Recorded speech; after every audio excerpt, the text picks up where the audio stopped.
안녕하세요. 혹시 이런 생각 해보신 적 없으세요? 세상 참 빨리 변한다. 아니면, 저게 저렇게 될 줄이야 하고요.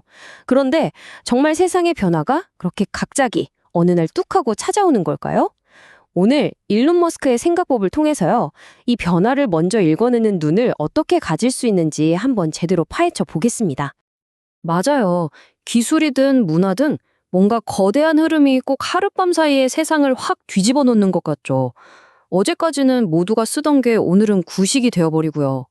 이런 갑작스러운 변화 때문에 좀 당황스럽거나 나만 뒤처지는 거 아니야? 하고 불안했던 경험 아마 다들 있으실 거예요.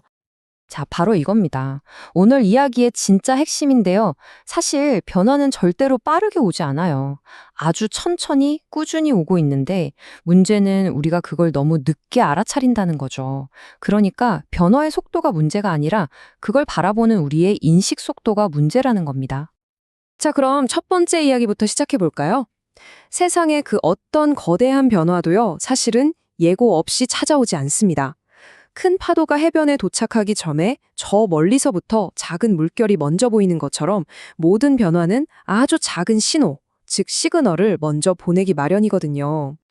이게 그냥 하는 말이 아니고요. 하버드 비즈니스 리뷰에서 수많은 산업 데이터를 탈탈 털어서 분석해 보니까 공통적인 패턴이 발견된 거예요. 사람들은 아주 작은 징후들은 그냥 무시해버리다가 그게 쌓이고 쌓여서 더 이상 무시할 수 없는 수준이 되면 그제야 세상이 갑자기 변했다고 말한다는 거죠. 스마트폰 혁명이 아주 좋은 예시죠. 우리는 2007년에 아이폰이 딱 나오면서 세상이 바뀌었다고 생각하지만 그게 하늘에서 뚝 떨어진 게 절대 아니었다는 거예요. 그 이전에 1990년대부터 PDA 같은 기기들, 필기 인식 기술, 또 초기 터치스크린 기술 같은 수많은 신호들이 차곡차곡 쌓여 있었던 겁니다. 이건 테슬라도 똑같아요. 어느 날 갑자기 전기차 열풍이 분 게 아니었죠.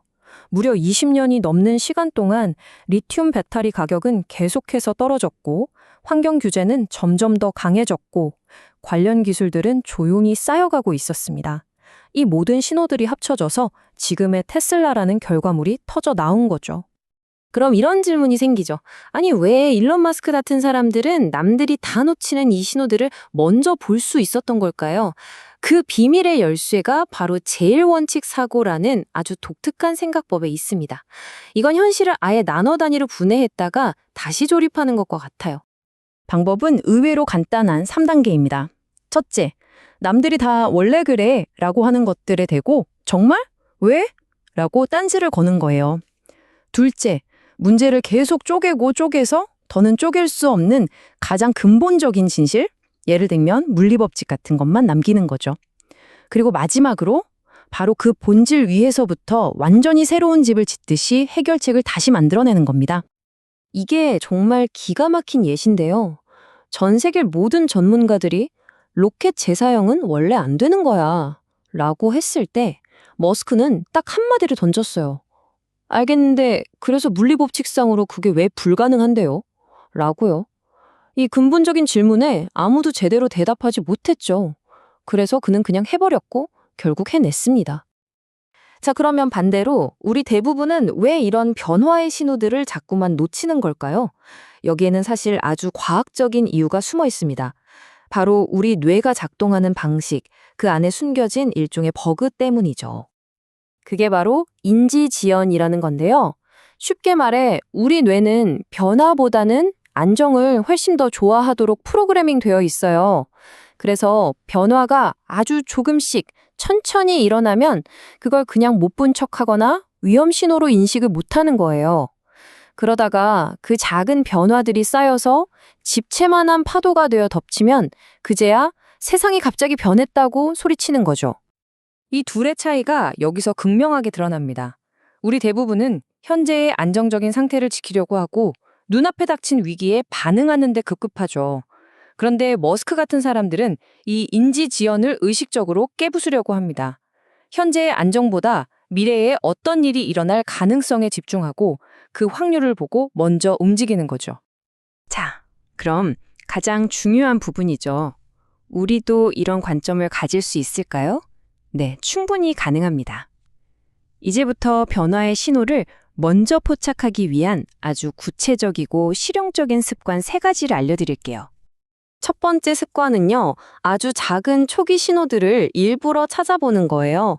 예를 들어 요즘 사람들이 쓰는 단어가 어떻게 미묘하게 바뀌고 있는지, 특정 키워드 검색량이 아주 조금씩 어떻게 움직이는지, 혹은 젊은 세대들이 남들 모르게 시작한 조용한 행동 변화 같은 것들 말이죠.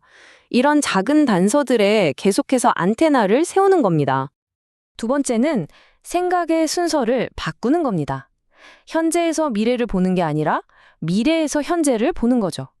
어떤 일을 결정할 때 스스로에게 이렇게 질문해 보세요. 이게 10년 뒤 세상에 꼭 필요한 일인가? 만약 답이 그렇다라면 지금 당장 시작하지 않는 게 오히려 더 큰 리스크라고 생각하는 거예요. 그리고 마지막 3번째. 다시 제1원칙으로 돌아가는 겁니다. 어떤 벽에 부딪혔을 때 이건 왜 안 되지? 라고 한계를 먼저 생각하는 게 아니라 잠깐, 이게 원리적으로 법칙상으로 아예 불가능한 건가? 라고 질문의 판을 완전히 뒤집어 보는 거죠. 이 생각법은 로켓 과학뿐만 아니라 우리 삶의 모든 영역에 적용할 수 있어요. 이런 새로운 관점은 단순히 미래를 좀 더 잘 맞추는 기술이 아닙니다. 이건 우리를 변화라는 거대한 파도에 휩쓸려가는 사람이 아니라 오히려 그 파도를 직접 만들어내는 사람으로 바꿔놓는 정말 강력한 무기가 될 수 있습니다. 이 문장이 오늘 이야기의 모든 걸 말해주네요. 미래를 먼저 생각하고 작은 신호들을 읽어내는 사람들은요, 그냥 변화에 잘 적응하는 수준을 넘어서서 자기 자신이 바로 그 변화의 시작점이 되는 겁니다. 이거 하나만은 꼭 기억해 주세요. 변화는 언젠가 나에게 닥쳐올 어떤 사건이 아닙니다. 변화는 바로 지금, 이 순간에도 계속 일어나고 있는 과정이에요. 그리고 여러분이 관점을 바꾸는 그 순간, 그 변화의 운전대를 직접 잡을 수 있게 됩니다. 결국 우리 앞에는 딱 하나의 선택지만 남아 있습니다.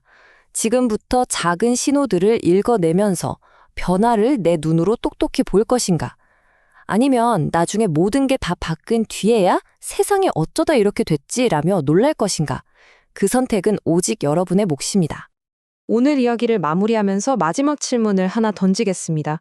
지금 여러분이 계신 곳에서, 여러분의 삶 속에서 다른 사람들은 아직 보지 못하지만 분명히 나타나고 있는 그 희미한 미래의 신호는 과연 무엇일까요? 그리고 그 신호를 가장 먼저 발견하고 행동하는 첫 번째 사람이 되어보시는 건 어떨까요?